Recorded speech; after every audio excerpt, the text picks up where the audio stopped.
Magandang umaga po sa ating lahat. Nung pinapanood yung video, ang higit siguro titimo sa atin na mga narito ngayon ay yung lakas ng kilusang masa at ang larangan ay hindi sa loob ng Kongreso.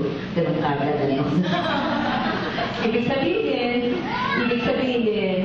isang larangan ang loob ng Kongreso para magtulak ng mga legislatura na susuporta doon sa isyong ating ipinaglalaban. Kaya marami na po, kung particular doon sa kaso ni Mary Jane, kagiat na nagbigay tayo ng mga resolution, hindi lamang ang Gabriela Women's Party, kundi yung makabayan block sa loob ng Kongreso. Yung Bayan Muna, Anak Pawis, ang Teachers, at ang Kabataan Party List. Dito po sa mga resolution na ipinasa, dahil sa ano-anong maguluhan ang nagaganap at issue ina-address sa Kongreso, wala pa po kahit isa na pinubuksan. Pero ang ingay po na ginagawa natin kung sa loob ay sa pamamagitan ng pagbibigay ng mga manifestasyon, freedom speeches. At yung pong isang tinitingnan din namin na dapat talagang bigyan pagtuunan ng pansin at maiaambag ang ating mga progresibong pinatawag sa loob ay yung pong pagdaliro doon sa budget na taon-taon ay Kongreso naman ang gumagawa ng General Appropriations Act. At para singilin talaga ang appropriation na inilalaan para doon sa pagtulong sa distress OFWs natin.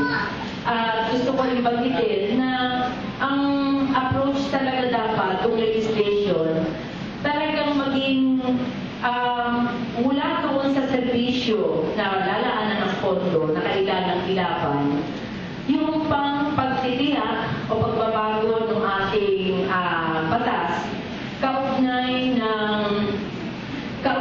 ng pagtatao sa mga konsulado, sa mga embahada na may katinuan, no? Ibig sabihin, hindi yung tatakbo yung ating mga lagi kasi ang kapwiran dyan, walang budget. Pero more than that, kung sa kasalukuyang kalagayan na ang ating mamamayan talaga ay lumalabas pa, marami talaga ang lumalabas ng bansa dahil sa kawalan ng hanap buhay, ay kailangan naman tiyakin na yung ating konsulado at embahada ay magsikhay doon sa kanilang ginagawa at doon sa karanasan na nangyari kay Mary Jane. Isang larawan paano talaga kung wala pa yung ating mga abogado na nagsikay, kung wala pa yung solidarity effort ng iba't ibang mamamayan, kasama na yung Indonesian people and Indonesian NGOs, talagang yung embahada, konsulado natin sa Indonesia mismo ay talagang nakita natin ang laki ng kakapusan doon sa kanilang pagsisikap. At ito ay nangyayari pa rin doon sa mga kaso ng migrante na hawak ngayon. Malinaw yung kung hindi man talaga lantarang makabayaan, kawalan ng pagmamalasakit, etc. At hindi lang yung bottom line dyan ay yung budget, kundi yung orientasyon mismo ng ating mga kababayan. Siyempre, ang pangwakas na effort, ito yung pangmatagalan. Ito yung pagtitiyak naman na sana ang pangarap na nating lahat, magkaroon tayo ng legislations na magtitiyak talaga na matatanggal yung mga batas na lalo nagpapahirap sa mamamayan at lalo nagtutulak sa ating mga kababayan na lumabas ng bansa para magtrabaho. Kaya muli po, ang laban sa loob ng Kongreso ay laban po sa pagtutulak ng mga batas, pagbabago, pag-aamyenda.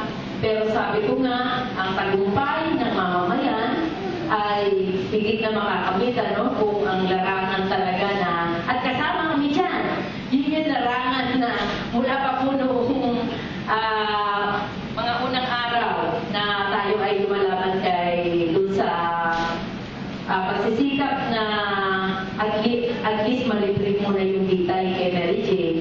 Kasama po ang ating mga kinatawan na lumalabas, lumamog sa marcha. At ito po yung tingin namin ay